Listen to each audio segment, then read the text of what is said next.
Okay, good afternoon or good morning, depending on where you are, everybody. We're going to get started Hello, in just everybody. about 1 minute. We're going to let a few people, late stragglers, creep into the webinar room, and then we'll get going.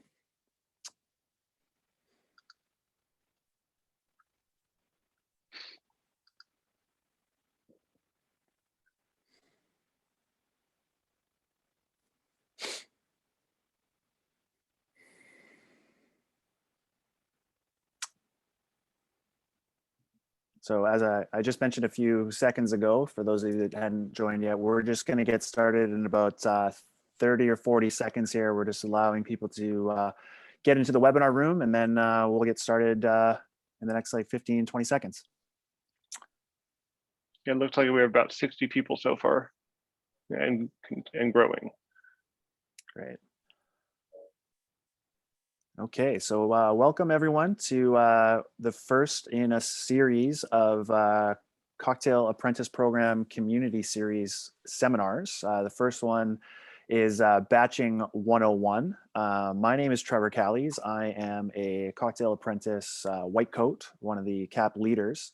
I work for a company in Vancouver and Toronto, Canada called the Donnelly Group. So we manage a group of pubs and cocktail bars. We have barbershops and cannabis outlets. We've pretty diverse cocktail or hospitality group.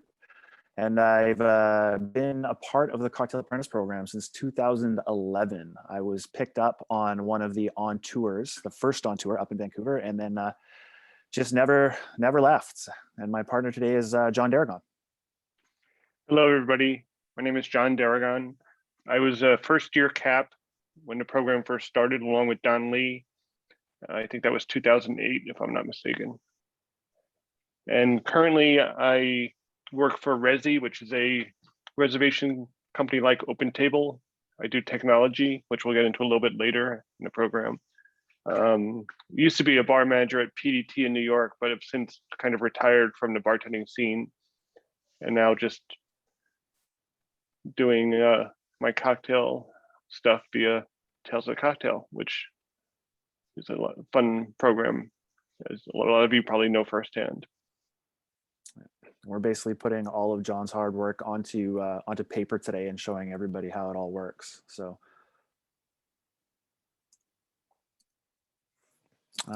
just got to figure out. There we go. So today, as we go through it, we're going to talk everything batching today up to a certain point, because we do have a sequel to this seminar that we're going to touch on later. So this is batching 101, and then we'll cover batching 201 down the road. So I do want to mention that there is a Q&A option at the somewhere in your toolbar for the webinar room. Any questions that you might pop up as the seminar goes forward, please just feel free to ask them in there. You can also ask them in the chat as well, but the preference would be to put them in the Q&A. We are going to save some time at the end to focus on questions, and we'll be keeping an eye on it as well as we go through the actual seminar to make sure that if anything comes up that's actually relevant to what we're currently talking about. But we're pretty thorough in this presentation. John and I have both given batching training more than a dozen times each over the years.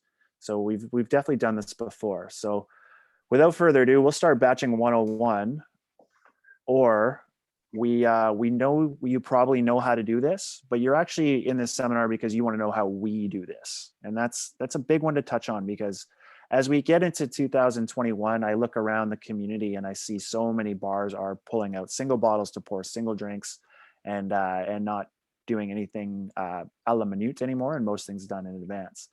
But there's a dozen or more ways to do batching, and we're going to cover quite a few of them today.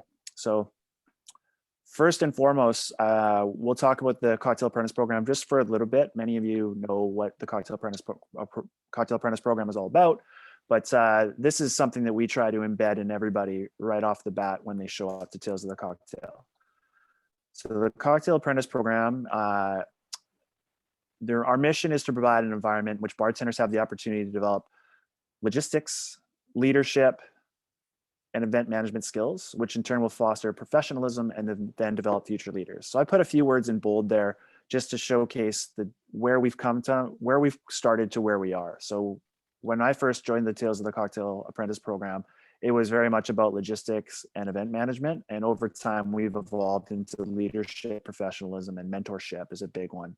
So, this mission statement is an ever evolving statement. We want to make sure that we're staying, relevant to what's going on in the world and relevant to what's going on in the community as well. So, as we see our positions growing, it's way more about leadership and mentorship and professionalism than it is about, batching and event logistics and whatnot. That's the easy stuff, right, John? Agreed. Yep. And it's also a sub point that is really, how do you build your brand as a person? Your exposure at Tales is you're exposed to all of these major players and movers and shakers in the industry. So how do you best express yourself to develop your brand in the community for future work gigs and employment? So that's part of what we try to help teach as well. Mezcal is winning the first poll, John. Yeah, so a little history on that poll. One of the first CAP applications had a very simple question at the end, which you just saw in the poll, which is pick one, Mezcal or Fernet. And that was on I think the first 3 years of CAP applications. And it's to be expected, I guess. 71% Mezcal, 29% Fernet. And you probably know my feelings of Fernet. Those numbers probably would have been flipped about 10 years ago though, right? Oh yeah, for sure. Yeah.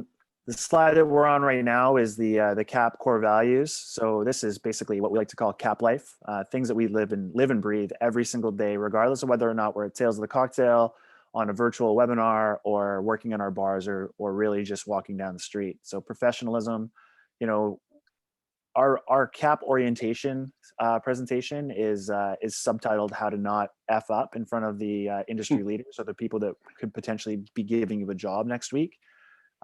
We always try to hold ourselves above and make sure that we're taking all the things we learn and then pushing it to everybody else in a professional way. Education is huge for us. We give seminars not dissimilar to this one throughout the week of Tales and beyond, where we are always trying to offer the cocktail apprentices and the CAPs extra education, like private seminars with industry leaders, or private tastings, or just like impromptu sessions on how to calculate batch math or purchasing, or whatever the CAPs are interested in that time. Community is a huge one for us. The cocktail network is over 500 strong, and it stretches to all parts of the world. So just knowing that in pretty much every major and most minor cities around there's a CAP that knows someone that has a couch you can sleep on is huge. And then of course, hospitality. So just making sure that we're treating everybody as a guest. That's one of the main things we like to express, is when you're at, whether you're at Tales of the Cocktail or working behind your bar, you're always on stage and the guests are always watching. So yeah, I will emphasize community a lot, because I took a trip to Japan and Korea and had CAPs to go visit behind their bar in both of those countries, which was amazing. So pretty much any country I've been to, I managed to run into some CAPs working at their bars, which has been a great experience to see them working in their native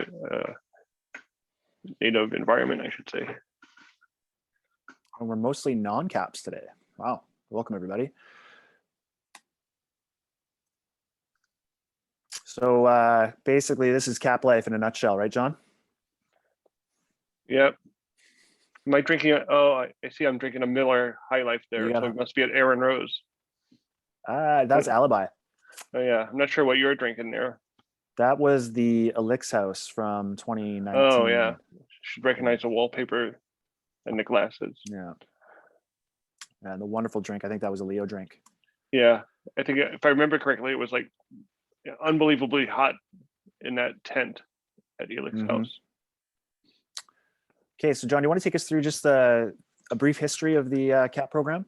Sure. So when I first started working at PDT, Phil Ward, who was the owner of Myowell, was working at Death and Company, got approached by Tales to come down to Tales of Cocktail and make all the cocktails for the seminars. Previously at Tales, the first few years of Tales, they had the presenters actually making all the cocktails. And I guess that didn't pan out too great. So they wanted to have sort of a team come in and do it.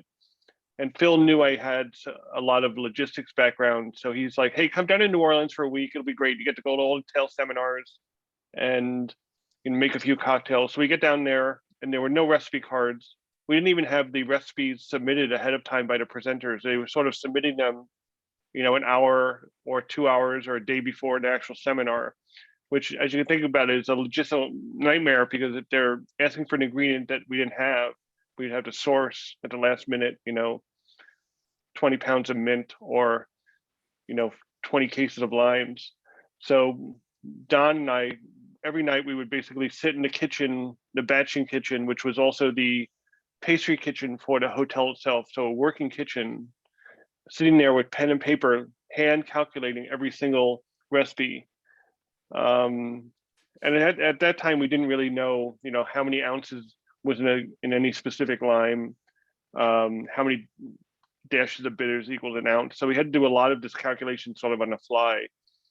And each morning, the apprentices would come into the kitchen. There'd be a door covered floor to ceiling with recipes.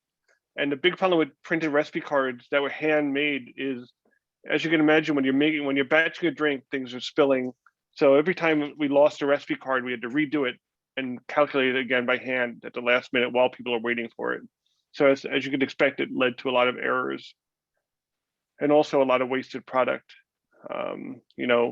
One of the biggest hurdles that we have at Tales is, we never want to have a little bit of liquor left in the bottle. Our goal is to try to use as much of the bottle as possible, so we don't have any remains of the bottle, because those will typically get lost or misplaced.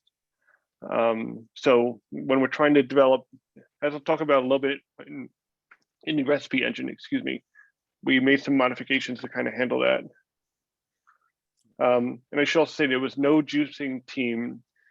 Starting maybe 6 or 7 years ago, we actually got a Zumex automated juicer, which was a life changer for us. Before, we were actually using a Sunkist juicer, electric juicer, doing juice by hand. When I say juice by hand, we're talking about 50, 60 gallons of juice a day, easily, lemon and lime, and untold numbers of other, boutique juices like beet juice, and I can't even remember so many other ones.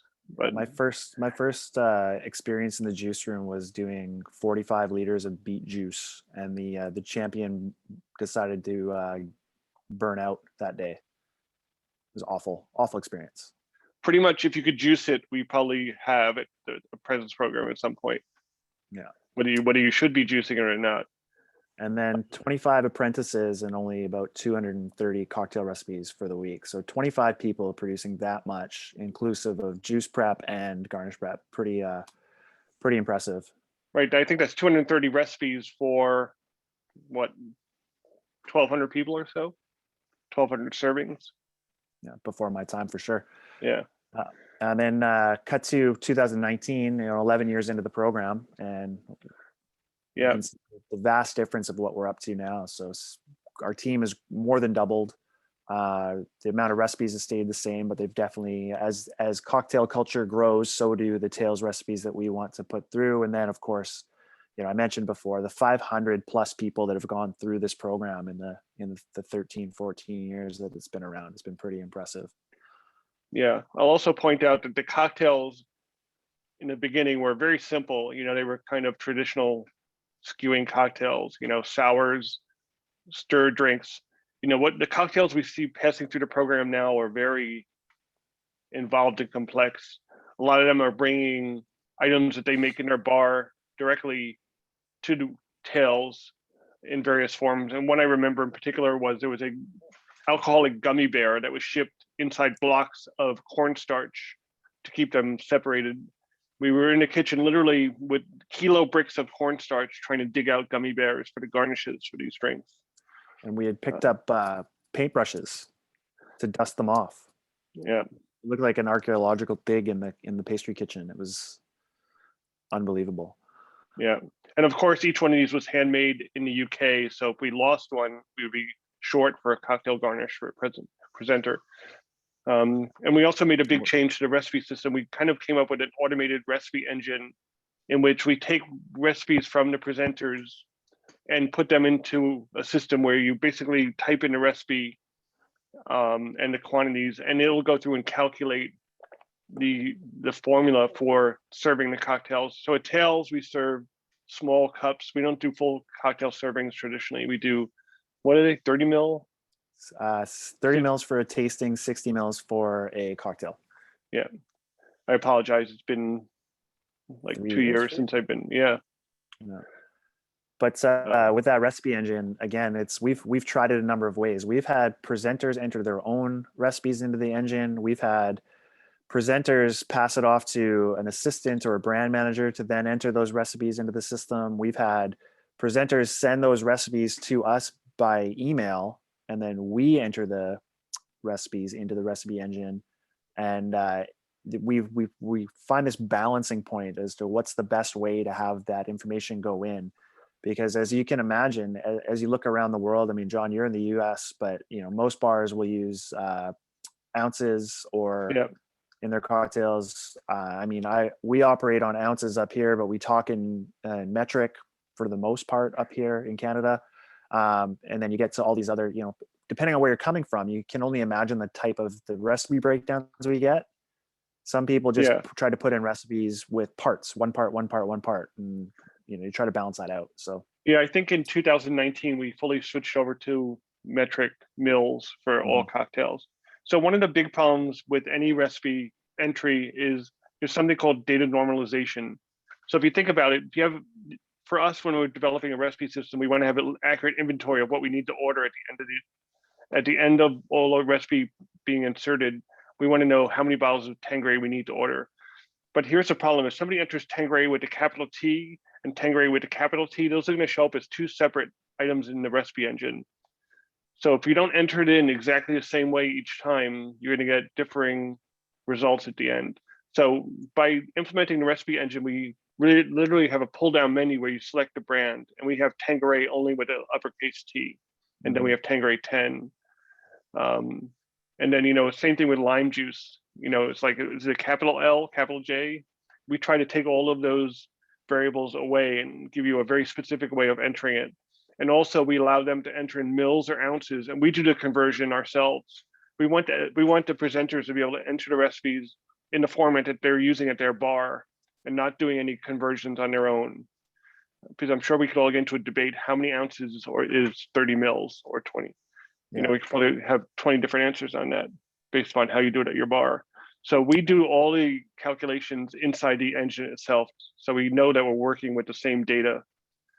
And I think, going from a situation where we had all these emails coming in with different formats, and some were like Word documents, some were PDF documents, we're literally like, every time you're touching it and entering it into a system, somebody else doing it, you're gonna get a different input. And then what's the programming expression that you always like to drop on people, John? Garbage in, garbage out? Yeah, exactly. Garbage data in, you're gonna get garbage out. So, and that's especially important for us when we come down to liquor ordering, because we're ordering, hundreds of bottles to be delivered. And if we're off on a calculation, or if we accidentally ordered Tanqueray 10 versus Tanqueray, you can't really go to your liquor store on the corner and buy 5 cases of Tanqueray in New Orleans during Tails. Yeah. So we really want to make sure that we have all of our data clean and happy. And then, John, you mentioned just before we went live here that you did a quick run through. How many lines of code is the recipe engine right now?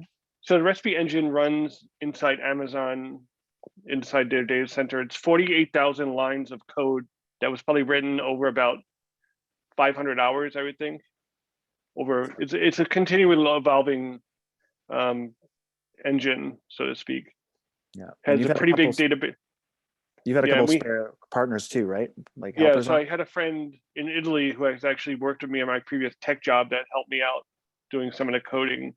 But what's nice is we actually have a historical database of every single recipe we made through the years that's been inside the engine, which is always fun to look back and like, I can't believe we made that drink. Or use the term fun loosely, I think. Yeah.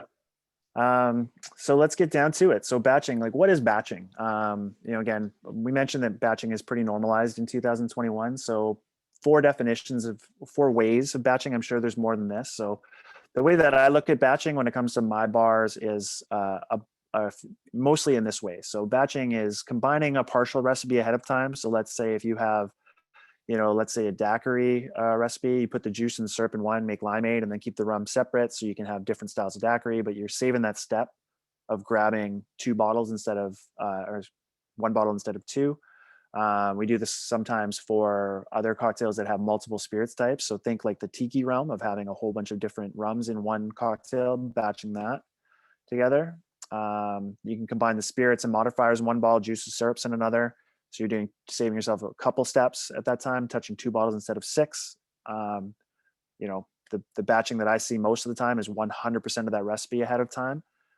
And then one that I rarely see, but it definitely still exists out there, is combining and pre-diluting and chilling a recipe all ahead of time. And that would be, I have that at home when I want to just go into the freezer and grab a pre-mixed, pre-chilled, pre-diluted, martini, pour and go, right? That's the easy button on that one. I rarely see that in bars and operating, but it definitely is out there, and it needs to be considered, because what are you going to actually, what are you trying to achieve, right? So that's what is batching. So when do we batch?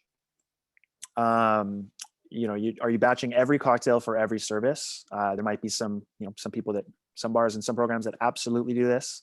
One thing that I've had a crazy amount of experience is multi-recipe large-scale events. So Tales of the Cocktail is a good example. I help run a fundraiser in Vancouver called Science of the Cocktails, where we have 35 different drink stations, all producing sample-sized drinks for 1,400 attendees to raise funds for the nonprofit that they do. So that's a great one right there. When you're trying to produce, hundreds, if not thousands of samples or full-size drinks for one night, it's a great time to start looking at batching. Can only imagine what it must be like to make 1,000 daiquiris in one service. And then other ones, when batching comes into place, cocktails on tap, you're putting it into a Cornelius keg and pouring it through a draft system, frozen drink machines, and then of course bottled cocktails, right? You wouldn't never make a bottled cocktail one at a time in a bottle. You make a big batch and then grab the funnel and go for it. One thing to note when it comes to frozen drink machines, when you start thinking about yields and how many drinks that's going to go, there's going to be definitely some trial and error on that one. What you're going to see moving forward as we start talking about the actual recipe calculations that we do, we don't account for any shrinkage based on freezing or the like, right? John and I had a conversation yesterday about milk punches and how to calculate a batch for that. And I've got way more fails when it comes to milk punches and clarifying and batching than I do wins. I just don't do it enough. But it's definitely a trial and error situation. You're going to want to figure out how much you're going to get yield on a small batch before you start to scale up. And just be careful. Luckily, two of the big milk punch experts I know, Leo Robichek and also Rocky Amon, were both apprentices. So we usually just handed off all the milk punch recipes to them to deal with. And there was one question that came in regarding the database from Jason. Hey, Jason.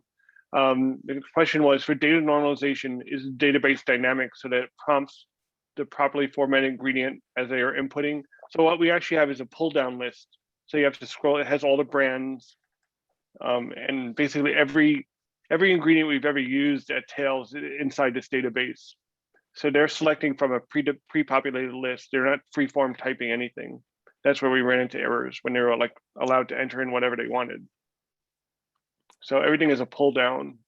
The only actual things they can enter is numbers for units, like 30 mils, 20 ounces, etc.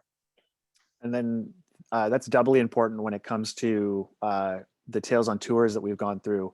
So when you go to a place like Mexico and lemon versus lime and how it's spelt and what you're referring to when you actually try to buy a limon or a lime, there's not a lot of yellow lemons down there. Right. Yeah. So also one of the big problems we had with, sorry, TK, one of the big problems we found later on, especially when we were doing Tales on Tour, was when users were able to freeform enter text, they were using special characters, like in French, the accent grave. That would totally break everything because the engine didn't really know how to process those. It was especially problematic with our Greek recipes, if I remember. Yeah. Oh yeah, any of the overseas is always Yeah. interesting to sift through and figure out. And it goes to a lot of communication, which we'll talk about later on as well. So you have to figure out, you can't really start this process before you know all of the ifs, ands, and buts. So, but why do we batch? I mean, it's pretty simple. 4 points here. It's fast, it's efficient, it's consistent. Those are the three big ones for me. And for everybody who's actually on the front lines, it makes for a great service, right? If you have those three things covered, you're not gonna end your shift crying into the crying in the walk-in. But we had an advanced question come through from one of the attendees about why do we batch, and then the actual question was they work in a extremely high volume restaurant, even without the COVID capacity restrictions, and they have some employees that are against batching. And they were asking if we had any advice to get the team on board when it comes to implementing batching versus making single cocktail ingredients. I mean, ultimately, when it comes to batching for a service bar or a nightclub or a cocktail lounge, it's there's some wins and losses, pluses and minuses, of course. One of the minuses I can think of right away, and probably most people in the classic sense of bartending would say, is the romanticism of making that drink step by step and bottle by bottle is reduced. You don't get to see that muddled sugar cube if you're just pouring an old fashioned pulled from the fridge. Or any other drink, right? So that's why a lot of people, I think, would be against it. I mean, over time, as I've grown up within Tales of the Cocktail and grown up in my position with the Donnelly Group, I've slowly implemented the batching processes that make sense for us. For me, it's all about that those two pillars of efficiency and consistency, and that's really how I would get anyone on board. It's you might make the best old fashioned in the world, but if you make your old fashioned different than your bar partner down at the other end of the wood, and that same guest gets two very different old fashions, that guest doesn't know which way is the right way and doesn't know which way is your bar's way. So that consistency is really important for me, is that no matter who makes the drink, the guest is getting that product that's perfect for them. So, I mean, we obviously allow for some deviation if the guest is sold that product, right? So changing the bourbon or changing the amount of sweetness that goes into the drink, of course, you need to be able to adapt as that goes on. But ultimately, for a busy night in a busy bar, that batching is the way to go. So things are quick, they're efficient, they're easy, they're clean, and they're consistent. So I guess we can probably get started in the actual presentation. Welcome to Batching 101.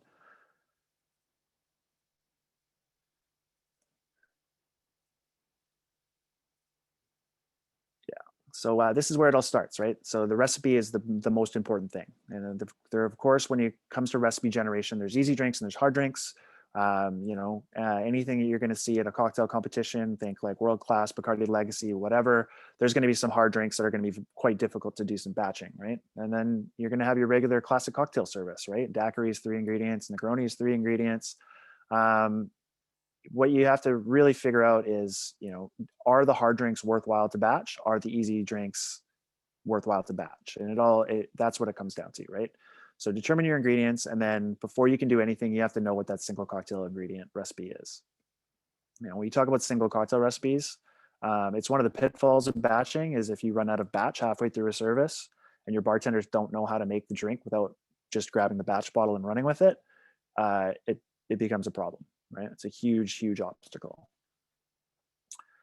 So before you can get started in creating the recipe, you also need to know the final product. What is the guest receiving? So John, this is where things like the room size comes in, and what you were mentioning before about how much is the guest getting. So is it 30 mils? Is it 60 mils? Is it a full size cocktail?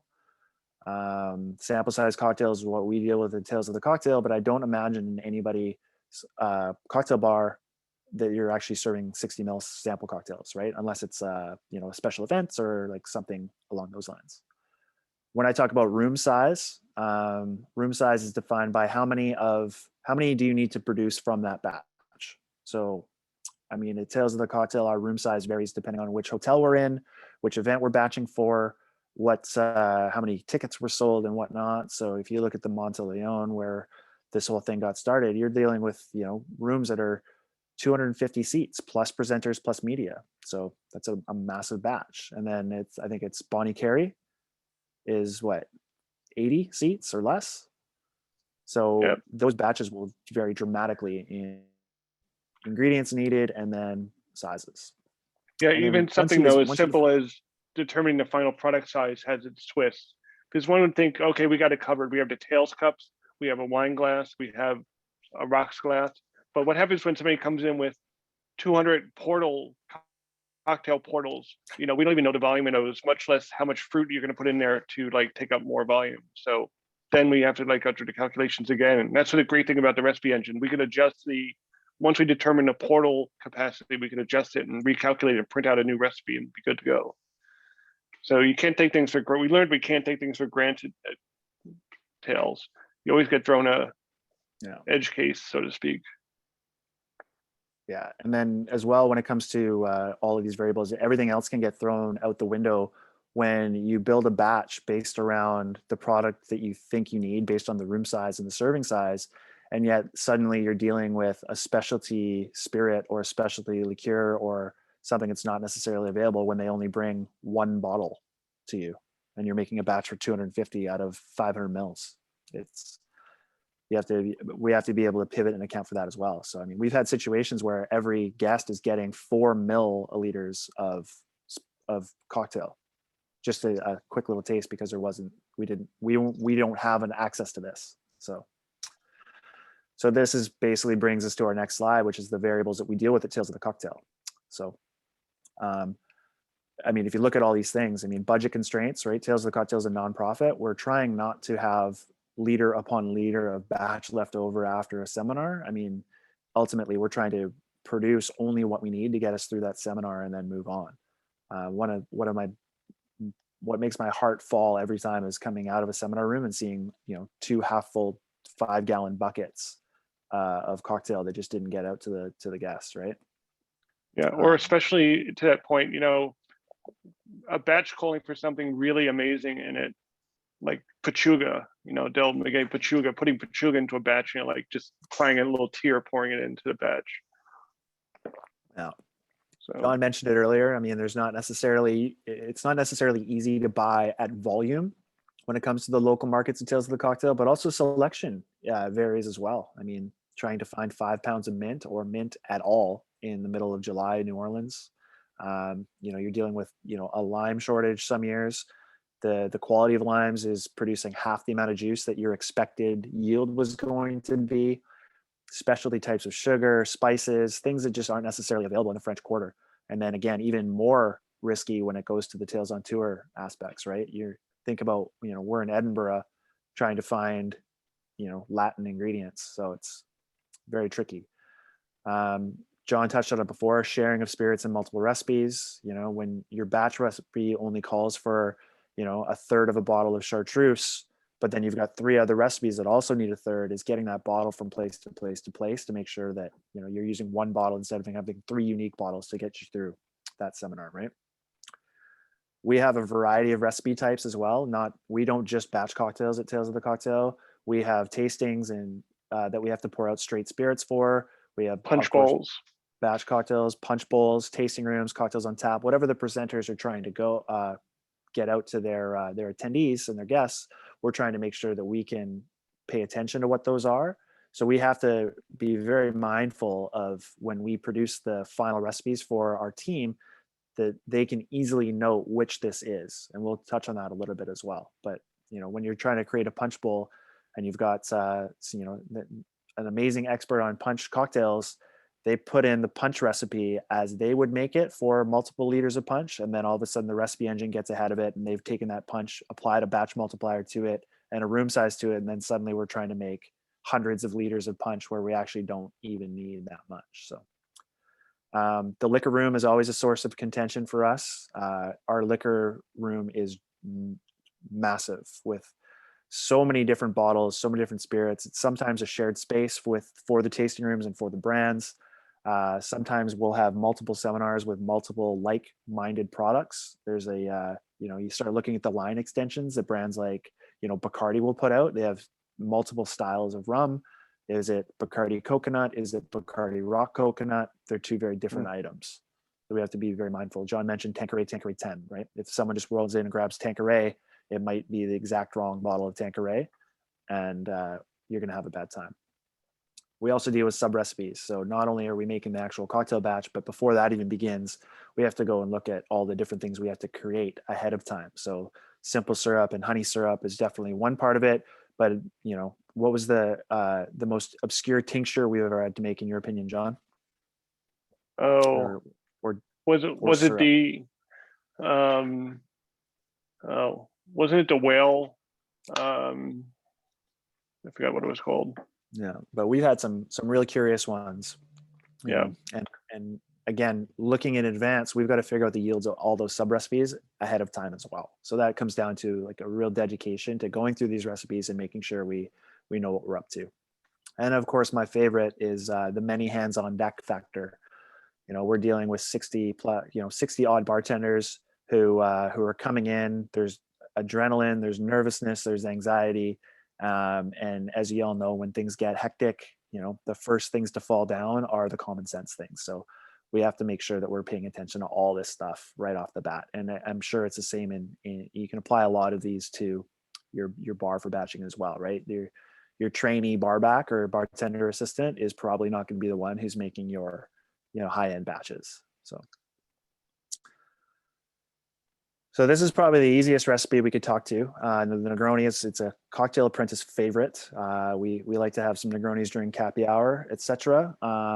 There are a variety of ways to make a Negroni. Obviously, equal parts is probably the one that I see the most, but I know that some people like to add some more gin to their Negroni and pull back on the sweet vermouth, whatever it looks like. For today's purposes, we're going to be talking about the equal parts Negroni. But even with the easy recipe of an equal parts Negroni, you can see there's 3 very different ways to describe how that ingredient or how that recipe will come out, right? And imagine if, you know, this is getting put into a rudimentary program to spit out, what's it going to spit out depending on what gets entered, right? And you know, your ounce is not always an ounce when you're dealing with other people, right? But I think we can all agree that this is a great way to make a Negroni. So what are we missing here in terms of the variables, right? We talked a little bit about this before, right? This is all these that I've listed here. This is what we don't have when someone just spits out a 30 ml by 30 ml by 30 ml Negroni. We don't have any of this stuff. So we don't have a single cocktail volume yet. It's pretty easy to come up with. We don't know how many we're trying to make. We don't know what the service size is. We don't know dilution, what that's going to look like. And then of course, we don't know what that batch multiplier is. But for the easy recipe, we can kind of dole it out, right? So what do I mean by single cocktail recipe? Or single cocktail volume. So that's the total volume of liquid in a cocktail. If you're dealing with equal parts Negroni, 1 ounce, 1 ounce, 1 ounce, you're basically looking at 90 mils outcome, right? If we were working with a cocktail that had bitters in it, we don't typically involve bitters in the batch amounts. We'll touch on this a little bit later, and why we disregard bitters in the actual volume of the recipe. Talked about room size already. You know, if you're batching for 200 people and your batch volume is only at 100 serves, you need to make 2 batches. It's pretty simple. Volume of serves, again, are you serving full cocktails? Are you serving sample size cocktails? And then of course, how many samples does a full cocktail get you, right? And this number it can be tough to wrap your head around. It really comes into play when you're dealing with sample sizes, right? If I'm making a 90 ml Negroni, but I'm only serving 60 mils to the guest, I can get 1.5 Negronis out of every single cocktail recipe. So that comes into play when we actually look at the calculations. Dilution can vary as well.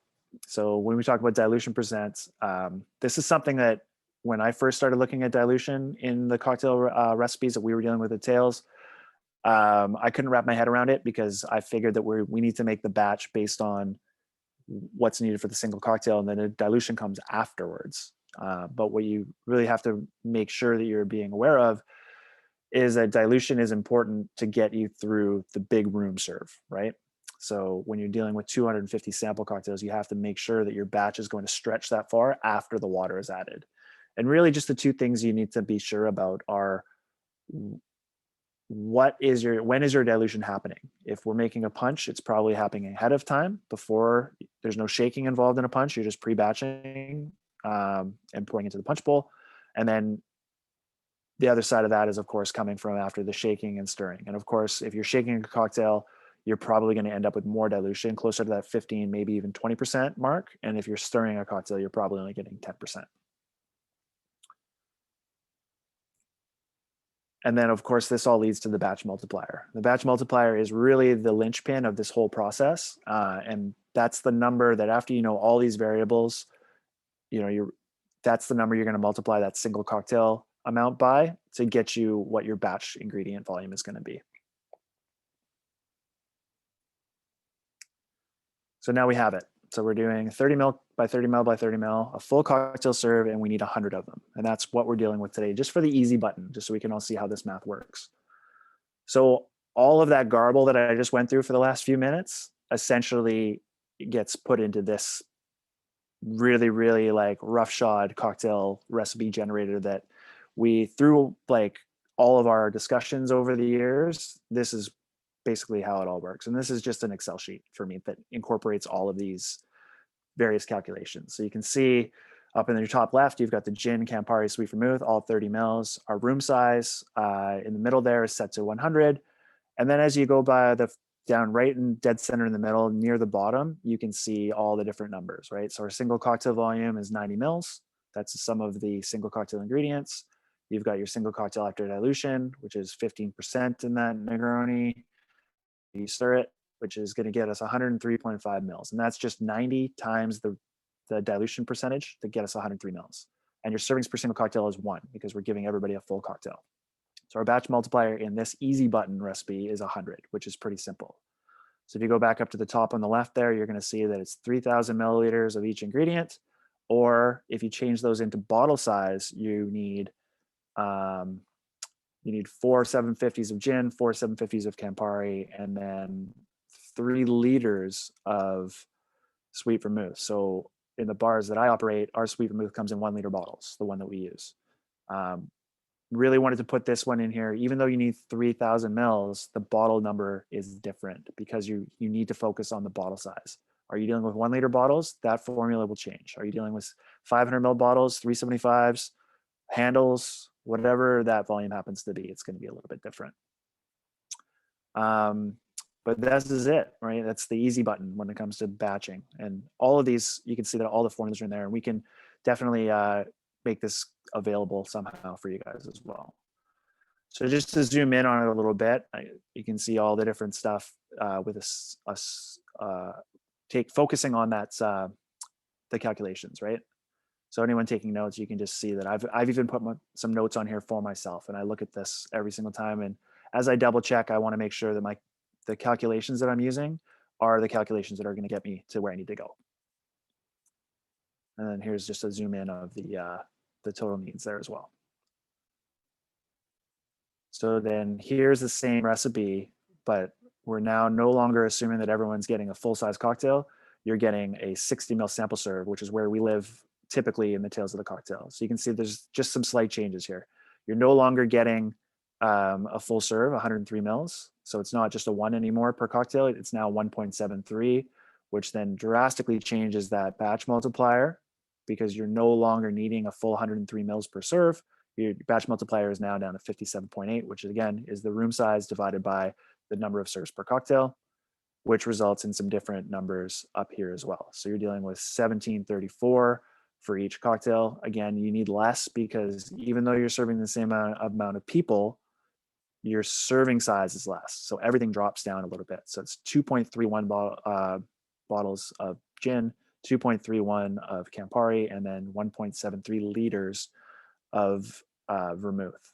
And it should be noted that we actually do this in as close to mils as we can. So I think it was about 3 years ago, maybe 4 years ago, the granulated cylinder showed up in the Cap kitchen. So we're actually trying to be as close and precise as possible. 1734 is actually the number we're pouring in. We will never round up to 1800 just because it's easier. Yeah, and I should just quickly point out in the new recipe engine that will debut, I mean, it's the same engine, just with some modifications. We actually have a new feature where we could say round up to the nearest bottle or round down so we don't have any leftover. So we're going to try to make it so it's like as much of a full bottle or, not have such a small margin of error. And one question that came in is this sheet shareable? Oh, that's a tongue twister. Yeah, I think we we'll can. figure out. Yeah, we're gonna figure out how to get this out. I mean, again, this is just something that I built on the fly in a, we were in a workshop in the cap room, and I was just paying attention to the formulas. But yeah, we'll try to get this out to anybody who wants it. Figure that out. So the Negroni is the easy button, and then this is your typical Tales of the Cocktail recipe. So I don't even remember what this cocktail was called or which Tales it was at, but this is an actual recipe that we received in from a presenter that we put together. So you can see a bunch of different variables in here as well. I mean, John, what stands out on this one to you as something that is a bit of a red flag? I mean, the peppermint tea water, unless there's a sub recipe. So we have a concept of sub recipes, which is a ingredient in the submitted recipe that we need to make a separate recipe for. And that's where things get really kind of sketchy. Like peppermint tea water is like how much peppermint tea per water, how long is the dilution? So we almost need a recipe to make that ingredient. So we need a recipe for this ingredient in this master recipe. Just looking here and seeing if anything else.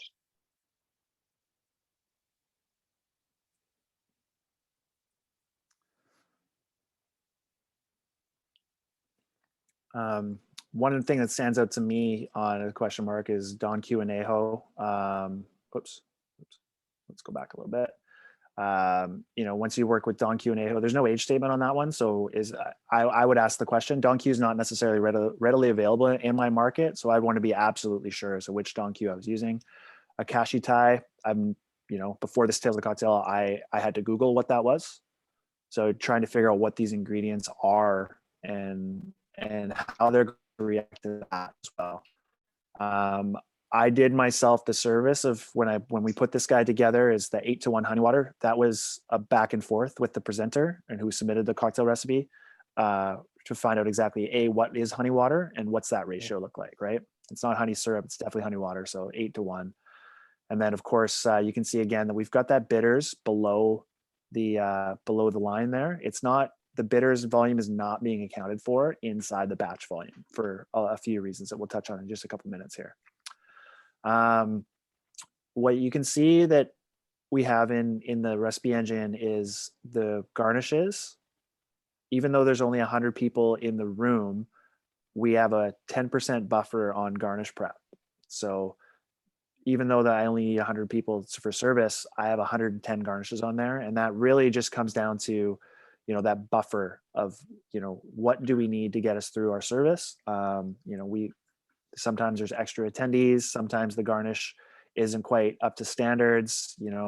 If it comes to like mint sprigs, for sure, once that mint comes out of the cooler and comes out of that, the processing, it can start to wilt and die and look brown and spotty. And, one thing that we focus on at all times is making sure that the guest is getting a drink that stands up to the quality. So they're getting that money that they put into their ticket. They're getting an amazing experience. And we always want to make those drinks shine as much as possible. So, and then John, I'm surprised you didn't comment on the origami parcel as the garnish. Oh yeah, I totally missed that.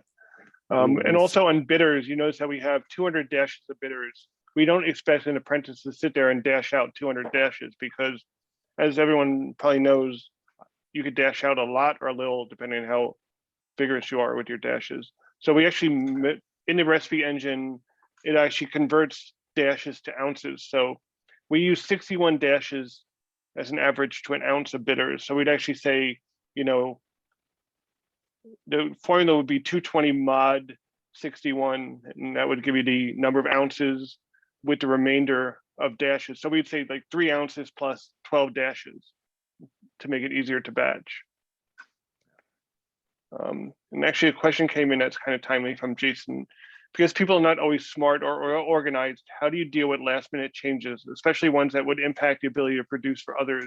Example, someone wants to change lemon to lime, but that would impact your lime depletion. Do you have a contingency or a buffer? If so, how much? As you mentioned, at that scale, a tiny change probably has massive ripple effects. So we do put a contingency buffer in for liquor bottle, like the final liquor inventory that we need to buy. We do put a small buffer in there for spillage or breakage. But I don't think we do anything for garnishes. We do, but not for so much juices. Yeah. Juices tends to be a bit of an easy one to acquire. Outside of the abnormal stuff, like if you're dealing with this, like a purchased juice that we had to get flown in from somewhere else.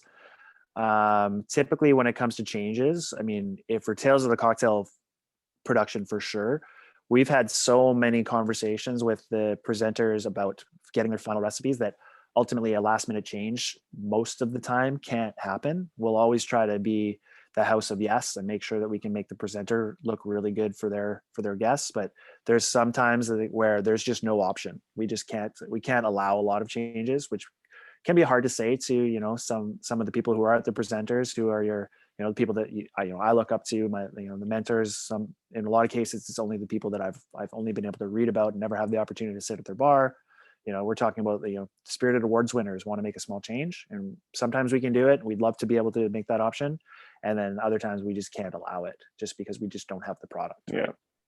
So when a presenter submits a recipe, it goes through an approval process, both from Tales to make sure that in the case of a brand sponsored seminar, it's on brand, as well as from a logistics point of view, an apprentice leader will review it to make sure it's not something that requires like a centrifuge or a hot poker or something we don't have. So once the recipe is sort of in the approved state, it's kind of locked down and there's no changes in there. Like if somebody wants to change it, it has to go through kind of a bribery process or cajoling process to get it through. But typically we don't allow changes once it goes into the approved state. Most of the time, because we have to do these liquor orders and produce orders, weeks in advance of Tales. So, yeah. And there's been times where I've spent my entire layover on the way to Tales of the Cocktail is sitting in one of the airport lounges, like going through and recalculating batch math and sending the numbers to the director of operations, trying to make sure everything works good. So ultimately, by the time it goes to showtime, I've done so much work, and John's done so much work, and Alex has done so much work that we don't want to make some changes. Yeah. But typically if it comes down to it and they demand the change, if the presenter or their brand or their people can supply the ingredient that needs to be substituted, then absolutely we'll make sure that we can make that happen for them. So there's really a number of factors when it come down to changes. So here's just a zoom in on that Tales of the Cocktail recipe example, right? You can just see that the next couple slides are really just showing you zoomed in versions of that. So you get the single cocktail, and you can see how the batch multiplier, the number of servings per cocktail, changes quite dramatically when you start dealing with more complicated recipes. And then, of course, you've got your final product volume here as well. So I'm just going to back up a little second, because one thing I should touch on real quick is the column on the far right of this is a self-supplied item. So when we are developing what we are buying for Tales of the Cocktail, things like honey, the peppermint tea is probably not self-supplied. We'll buy the tea and then create it into the water. Lemon juice, of course, we're buying. Don Q, we're probably buying. But there's an element of self-supplied that we have to factor in as well. So when it comes down to specialty ingredients that are only available in certain regions around the world, or given that Louisiana is a control state, so we might not be able to get certain products without it coming in from another market. So if we're doing a rare spirit cocktail seminar and there's one bottle of Beefeater that existed before whatever year it was, and it's a vintage bottle, those items are self-supplied. And then again, if it's self-supplied, we'll have to know exactly how much we're being provided with before we go through the process of recipe generation. So the rarity comes into effect dramatically. So far, we have not had to make origami packets in my 12 years as being an apprentice, but hey, there's still time, I guess. And then once you have your recipe, you got to think about the logistics, right? So this is the batching order that I was taught when we first got to Tales of the Cocktail. John, you want to take us through this one real quick and just maybe touch on a few keynotes there? Sure. So the important things at the top level, we try to batch things in order least expensive to most expensive, and also things that could have a dramatic swing on the recipe, such as sweetener, and bitters are kind of always difficult for us, because once you put those in, they're hard to sort of remove, so to speak. Mhm. I mean, yes, you could make things less sweet by adding more juice, but then the cocktail could be out of balance. But And then typically your we batch go, size. yeah, exactly. But typically we'll go from the cheapest ingredient to the most expensive ingredient. But in this case, I think bitters should be maybe further up in the list. Yeah. And then a couple other things, like, I mean, you could change this order around into a variety of different sequence steps. We'll also consider volume that we have on hand. So if we only have one bottle of rare spirit, or one bottle of that rare juice, passion fruit puree was one that came up over a couple different years. It wasn't a store-bought passion fruit juice. It was actually passion fruit that we strained out. Sometimes passion fruits are in season and sometimes they're not. So we have to make sure that when are we adding that? We want to make sure that step by step. And then one thing that we always want to make sure is, as you're adding these things to your batch, one thing that I stress to my people in my bars, and then of course at Tales of the Cocktail as well, is you never batch without a recipe of that batch in front of you. So as much as we don't like to have scraps and pieces of paper around, we always make sure there's a recipe printed out, and then we cross off the ingredients as they go into the batch bucket.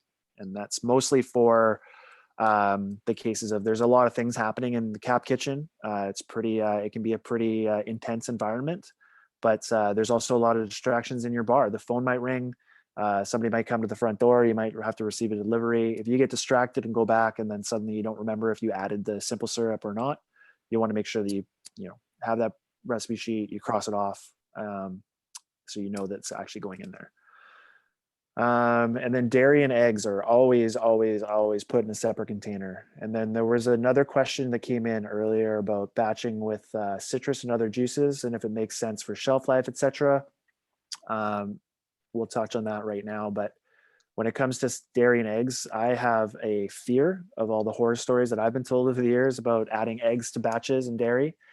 John, do you want to kind of take us through the philosophy on this one?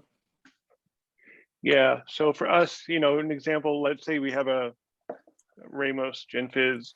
Typically what we'll do is we'll separate the eggs into a separate Cambro container and take that to the seminar room.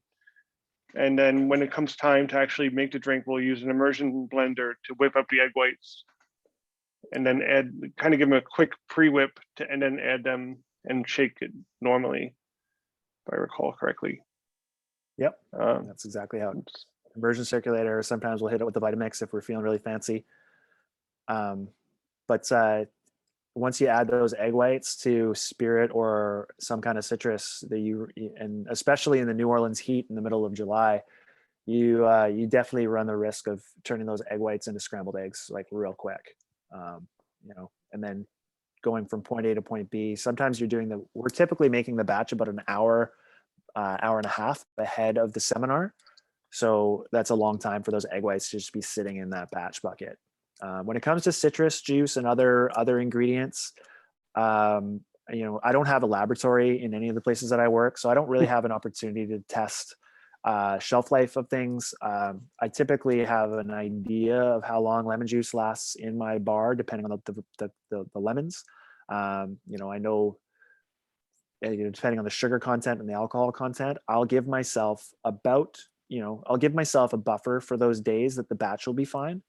At Tales of the Cocktail, we're batching basically to order. Like, we're giving ourselves enough time to get the batch made and get to the seminar room and get set up. But when it comes to batching for your bar, you really want to understand how long that's going to last based on the environment that you're working in. If I had my choice, we would be 100% out of batch at the end of every shift and then redo it tomorrow. Sometimes your prep allowance isn't that much, depending if you're working, especially right now where the dollars that you can attribute to labor in a bar, it doesn't really allow for a lot of extra steps and a little extra time. So just be mindful of how much you need to get you through the next time that you're going to be able to batch. But ultimately, it comes down to trial, a little bit of tasting along the way. So, what I'll do is I'll make a batch tastes delicious. take the next day, taste the batch again. Does it taste as good as it tasted yesterday? Okay, we get 2 days out of this batch, next day. And then you can really see how long your batch will stretch before the flavors start to go a little bit dull or bland. And then here's just a little bit more on bitters, dashes, and drops. John, you talked a little bit about this as well. Because you're only adding a dash of angostura to a cocktail, or 2 dashes at times, or 3 dashes, we've got a conversion chart that we have on hand, and we try to keep this handy. There's a few copies floating around out there, but this 6 drops equals 1 dash, 41 dashes equals an ounce, and 1 dash equals about 0.73 milliliters. You can see how little a dash of angostura bitters will actually add to a cocktail batch, especially when you're dealing with already 150 mils in a full cocktail. This calculation came from a variety of testing. I think it was Don Lee that one of the original CAP founders. Yeah, and he went so far down the rabbit hole. They actually did different bitters bottles with different dasher tops on them. So we're not going to go down that, but this is for angostura particularly. Yeah. So, but typically what we do when it comes to adding bitters, and this, it could be bitters, it might be an Amaro, it might be a bigger flavored ingredient like maraschino or John's favorite Fernet Branca. We typically will start with half of the amounts of what we need to get what the batch sheet would call for, and then we work up from there. It's kind of like adding salt, right? There, everyone's pinch of salt in a recipe in the kitchen is going to be slightly different. You basically want to add bitters to taste, and what tastes right for that cocktail in that batch. And then preparation, it gets you most of the way there. So I always make sure that there's a checklist added to everybody's list. We want to make sure that we know exactly what we need to get ourselves through. When you're dealing with your bar, I mean, you've got your mise en place set up and ready to go. And we all could probably tell a horror story about making a full cocktail, and then all of a sudden the fine strainer's gone missing, or can't find your paring knife, or you whatever it happens to be. But that checklist for preparation is definitely key. Talk about some pitfalls. I stress that you should always taste your ingredients daily. I mean, we talked about tasting the batch every day and figuring out how long it's going to last, but your lime juice in Los Angeles might taste different than my lime juice that I'm getting up here in Vancouver. Definitely taste your ingredients before you start making a batch so you can adjust it if you can. Bottle sizes are a big one. Checking your spirits before committing. And again, this goes back to the Tanqueray versus Tanqueray 10. And then, know what you're making. This is a great example of something that will get spit out of the recipe engine. What is this? We got a bunch of different varieties of bitters, and then different waters, right? If I'm not paying attention, I might just take all of these bottles and pour it into one vessel. At Tales of the Cocktail, like I mentioned before, we're dealing with tastings and batching. This is actually a tasting that was supposed to be set out, but if you're not paying attention, all of a sudden that bottle of Unicum goes into the batch bucket along with the water and the Suze, and everything's gone haywire. So that's pretty much it for the first steps of batching. There's been a few questions throughout. Is there any other questions in the Q&A? Yeah, we got a few here. So how do you account for underripe fruit and sweetness? I think we taste and adjust as needed. Like if it's a little tart, well, we may bump up at the final tasting of the cocktail a little bit of sweetness on it. Can't think of any specific events where we had underripe fruit to the point where we couldn't use a badge. Yeah, I mean, underripe fruit, typically what we end up dealing with is our yield might be a little bit off. If the pineapples that we're trying to juice are rock hard, they're not going to throw out enough juice to get the batch going. So we'll have to make a emergency run to buy some more, is typically how that will end up. One thing we try to do as much as possible before we give the batches at Tales of the Cocktail to guests is we'll have the presenter or the person who submitted the recipe taste their batch, and then that gives them an opportunity to adjust the batch if they want to or if they need to, based on the ingredients. But it all comes down to tasting those ingredients, right? Your tomato in the kitchen is going to taste different in July than it is in October, right? So we have one more question here, which is an interesting one from Thomas. Have we tried batching cocktails with aquafaba? Since it's not dairy, but does have a very specific density and consistency, would you keep it off to the side? I would put it in the garbage personally, but I've never had a good aquafaba cocktail. I know one year we did have to batch it. I don't remember what we did with it. We treated it the same way we treat egg whites. I've used aquafaba in that Science of Cocktails event that we do up here. We did a vegan cocktail station, and we did. There's a brand called Miss Better's bitters that's also a vegan foamer. So we did side by side drinks with a recipe in aquafaba. We treated it the same way just because we don't know the overall volume of it. Like, you know, an ounce of egg whites or one egg white is going to change your drink dramatically. So we played it by ear and just kept it separately for different reasons, right? We wanted to make sure we were getting the right froth and the right foam. And then the Miss Better's vegan foamer, you know, it calls for 2 drops per recipe, but when we were dealing with a batch volume, it was to get ourselves to where we needed to be for the final product. We had to add a lot more than 2 drops per cocktail. So it's a lot. Some of it can work itself into trial and error.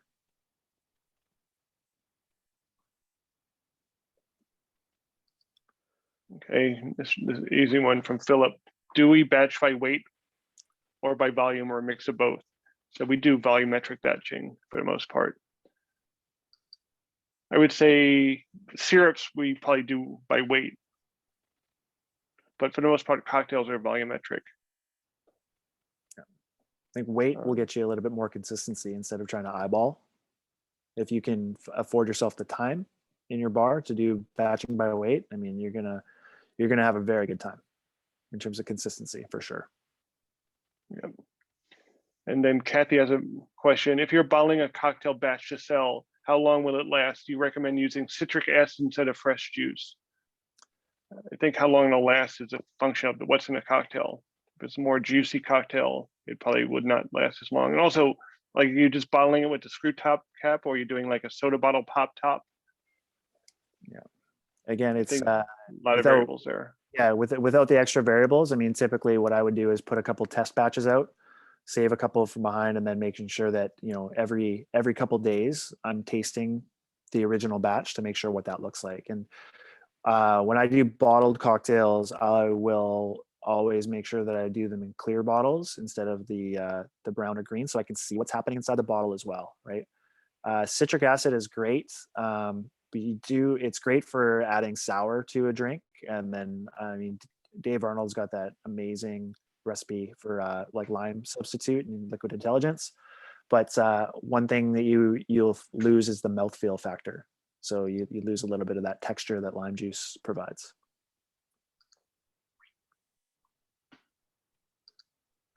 Just take a look here through the questions. Kevin mentioned, I know a place that batches cream and egg in an ISI. What are your thoughts? I mean, I can see that working. I haven't done it personally. I think it'll be a different consistency. For the most part, you'll probably end up with a more airy foam, especially if you're using nitrous. Depends on what you're charging it with, but I can see that working. They're definitely easier to keep cold as well, because you just put the whole ISI container into an ice bucket. Mm-hmm. Yeah, that would work for sure. I mean, it's no, I mean, I don't do work with a lot of foams on my cocktails. So, but I mean, that makes a ton of sense to do that. Yeah. And then here's another short one from Gord. Will bitters intensify in a batch over time? So we definitely have noticed that bitters change a drink as it sits. So we're usually, I think TK mentioned earlier that we sometimes go under on the bitters specifically. And then if we need to close to the service time, we'll add a little bitters back in. but I don't know what the chemical reaction is, but there's definitely some reaction to bitters as they sit in a batch bucket. Yeah, there's a few schools of thought on that one too.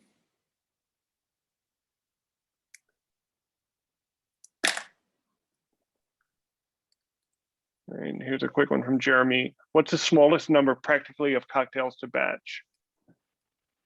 I mean, for me, it depends on what your market is. What are you doing with it? I mean, I batch cocktails for myself at home.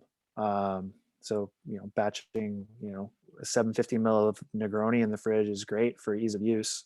I think it really all depends on what your bar can cover or needs to cover, right? I mean, if you're only going to sell one cocktail of that cocktail per shift, is there a point in batching it? Maybe not. If you're going to sell 50, absolutely. Typically what I do is try to give I try to give our staff accessible numbers to work with. So and we'll always want to make sure that we give them a yield as well. So if I give them a batch recipe, I tell them exactly how many cocktails they should get out of that, because it helps for planning a week of prep and planning a week of purchases. I think this is a question for you, TK, from Kelly. Is there anything to consider doing different when kegging cocktails you batch? I know you do some keg cocktails at your venues. Yeah, we've played with keg cocktails before. I haven't. I've had 2 experiences with keg cocktails that have been dramatically different. We've had a fast-moving keg cocktail and a relatively slow-moving keg cocktail in terms of overall volume.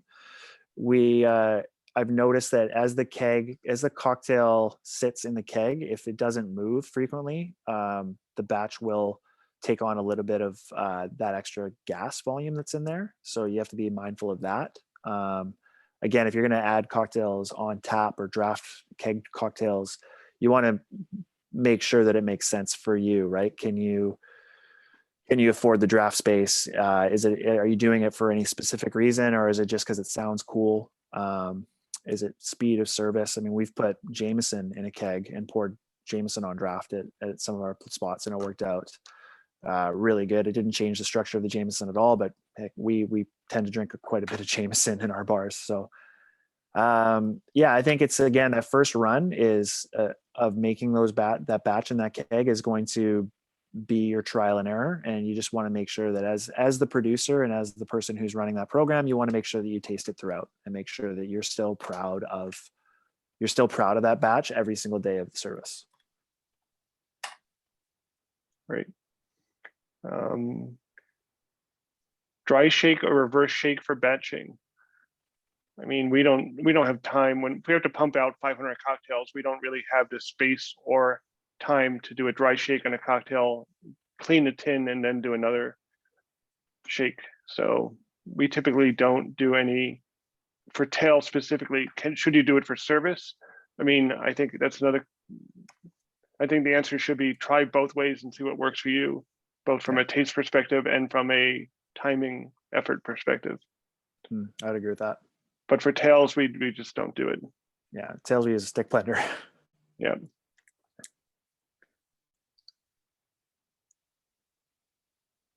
Have you ever used one of the cold press juice suppliers to ensure pH balance, ripeness, etc.? For tails, we have not. I don't know if you have, TK. Yeah, we've in our bars in Toronto with the extra volume that we do out there, we have we've done purchase juice, and it's worked out great. Yeah. Again, it comes down to tasting it. We've had to work with our suppliers in the past to make sure that they are giving us the product that's going to work without having to do too much finicky adjustments to it. So like when we first started buying it, they weren't straining the pulp as much as we wanted them to. So we had to, go down that road. And again, just with citrus changing or flavors of citrus changing as the calendar year goes on, we definitely make adjustments to it. But, our preference is if I could get away with it and if we could do it, it would be us doing the juicing through a Sunkist at all times. And then have we done pre-dilution to shorten shaking time, mixing time? For us, we just pre-dilute for volumetric purposes. We typically are not shortening the time because what we'll do is we'll do the batch in a 5-gallon bucket, put into the walk-in, and then take it out right before service. So there is a slight chill on it, but nothing near the correct temperature for service. So then we'll just do a mix or shake of that batch. So in theory, it's getting maybe a little overly diluted, but we haven't really addressed that yet. Yeah, and when we're doing the service portion of the cocktails at Tales of the Cocktail, we've got a team. So there's typically 6 to 8 caps in the room that are doing the shaking and the stirring and the dilution and the service. So we set up an assembly line, which is going to get covered in batching 202. Then we'll do a couple more here. Clarissa has a question. When it comes to batch cocktail storage, do either of you have any recommendations for buckets or brands? I mean, the short answer is whatever you're storing in, make sure it's food safe. You may have seen a lot of people use like a Home Depot home improvement store. I'm not sure where you're located, Clarissa, but a home improvement store sell 5-gallon plastic buckets, which are not food safe. So they do make food safe 5-gallon buckets, which are a good storage vessel. They're a little hard to get the top off sometimes. We also typically like to use the Cambro series, which is made by Rubbermaid. They're the clear. I think they're up to 23 liters. And they have a nice color-coded top. So if you Google Cambro, that's probably the safest, because those are food safe, definitively. The 5-gallon plastic buckets, you have to make sure that, I'm not sure if it's PET. It's one of them is bad, one of them is food safe. Yeah, most buckets and vessels have the food safe icon on them if they're food safe. I mean, we used to use the orange Home Depot buckets, and we've recently, I guess like 5 or 6 years ago, we changed over to food safe ones. In the bars that I work at, we'll batch them into Cambro bins. The struggle that I always find in a kitchen is trying to find the right lid for the right bucket, but just making sure that if you're storing it for longer than a few hours, you want to make sure that lid is secured to keep it airtight and whatnot. And then we'll take that Cambro bucket and transfer it to cheater bottles. They're 750, 1 liter, or 500, depending on what we're doing with that batch. So, and then as the process goes on, we always want to make sure that we label and date everything, all of those transfers, right? So when the batch was made, when the batch went, you follow that line of that process and that chain to make sure that you're making first in, first out, and making sure that your fresh batch is always the one that's waiting to get used, and your oldest batch is the one that's going out to the guest as much as possible. And also labeling of the batch is important, but also in the example of the recipe we showed with the honey syrup, the 8-to-1 crazy honey syrup, you should be very clear to label it. It's like honey syrup for batch, not honey syrup for service, because that syrup is only made for that batch. You don't want somebody going in there and being like, oh, here's a honey syrup, and next thing you know, your penicillins are tasting really weird. So be very clear. If you have a batch ingredient, label it as a batch ingredient very clearly. And then in the for Tales of the Cocktail, which batch is it supposed to go into as well? Yeah. Like everything. I mean, nonverbal communication is just so important in any setting where there's multiple people touching multiple things. You want to make sure that it's a no-brainer and there's no question about what that ingredient is for and how far along in the process this batch is, and then when was it created. All right, I think we'll do one more question here. For carbonated cocktails, I find that certain ingredients like Fernet and Vita Mezcal, for example, can totally overpower other flavors in a finished 2.5-gallon keg. Sometimes using very small amount works to achieve the flavor balance. Mm-hmm. Thoughts? Yeah, I mean, it all comes down to what we talked about before. It's the batch math, it gets us most of the way there, and then there's always the tasting that has to occur, right? And just like we talked about with Angostura bitters or like chartreuse or maraschino, big flavors have a habit of being a bit bullysome in a cocktail. So the ability to pull back on those items and create the final product that's going to be the best showcase for you to the guest is exactly, it seems like you're paying attention to that process, or you're paying attention to that product. So yeah, pulling back on that recipe, and once you finalize it and it goes into a keg for service, you can make those adjustments as they make sense to you, right? The batch math that we showed you earlier in the presentation is really to get us most of the way there, for our event. And again, like I will make adjustments after my batch math does most of the work for me, so I can adjust as needed, right? You know, again, based on the citrus we're using, based on the raw ingredients, and then based on how much time it's going to sit in that batch bucket or in a service bottle.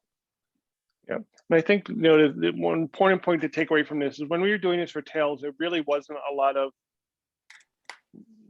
documented ways of doing it. We learned most of this by trial and error and keeping very comprehensive notes of what we're doing, what the results were, and tweaking it till we got the balance of a good end product and the correct amount of labor to do and cost. So for everybody out there, I would suggest, you know, doing your own experiments and keeping really detailed reports of what you're doing, and just, you know, figure out what works for you and your establishments and go from there. And let us know what you find out. Sharing is caring. I think our emails were shared earlier in the chat, so you guys can scroll up and see those. And both of us are easy to find on Instagram as well. Next steps, obviously, we've got second part of this series where we talk a little bit more in depth about batching, June 10th at 1 p.m. Central. The link to register is there, but if you keep an eye on the Tales of the Cocktail Instagram and Facebook, whatever, you guys are going to find that this link will show up in the meeting invite, etc. Be relatively similar to what we this similar style, but obviously the information will take us to the next steps of batching and go a little bit deeper into the organizational and execution side of the batch. So yeah, I just want to say thank you to everybody who attended and for all the great questions. And this is a lot of fun. Indeed. Thank you everybody for joining us. With that, I will have my post-seminar beverage. Ain't no laws when you're drinking claws.